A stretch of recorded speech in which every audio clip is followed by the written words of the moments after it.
America के tariff के बाद भी भारतीय सामानों की डिमांड बनी हुई है और इसका सीधा असर भारत के एक्सपोर्ट पर दिख रहा है। चीन जैसे बड़े बाजार में भी भारत की पकड़ मजबूत हुई है। कॉमर्स मिनिस्ट्री के मुताबिक अप्रैल से नवंबर 2025 के बीच भारत का चीन को एक्सपोर्ट 32.83% बढ़कर $12.22 बिलियन पहुंच गया है। पिछले साल इसी अवधि में यह आंकड़ा $9.20 बिलियन पर था। 2025-26 की शुरुआत से ही एक्सपोर्ट में मजबूती नजर आई। अप्रैल में भारत ने चीन को एक्सपोर्ट 1.39 बिलियन डॉलर का किया, जो मई में बढ़कर 1.62 बिलियन डॉलर हो गया। मिड ईयर महीनों में थोड़ी सुस्ती जरूर आई, लेकिन सितंबर से एक्सपोर्ट ने फिर रफ्तार पकड़ ली।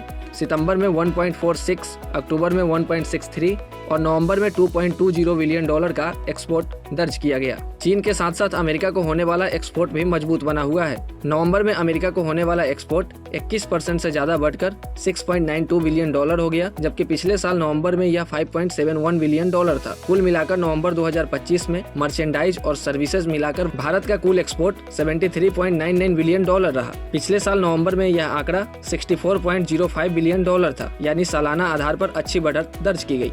मजबूत एक्सपोर्ट परफॉर्मेंस से भारत की ट्रेड पोजीशन में सुधार देखने को मिला है। इसी दौरान इंपोर्ट में हल्की कमी दर्ज की गई। नवंबर में इंपोर्ट घटकर 80.63 बिलियन डॉलर रह गया, जबकि पिछले साल इसी महीने में यह 81.11 बिलियन डॉलर था। एक्सपोर्ट बढ़ने और इंपोर्ट घटने से ट्रेड डिफिसिट पर सीधा असर पड़ा।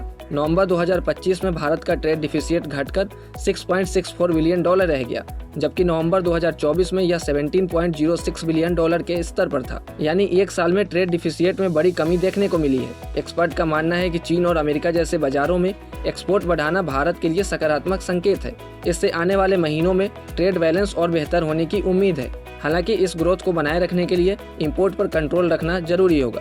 ट्रेड और टैरिफ से जुड़ी तमाम खबरों के लिए आप बने रहें गुड रिटर्न्स डिजिटल के साथ।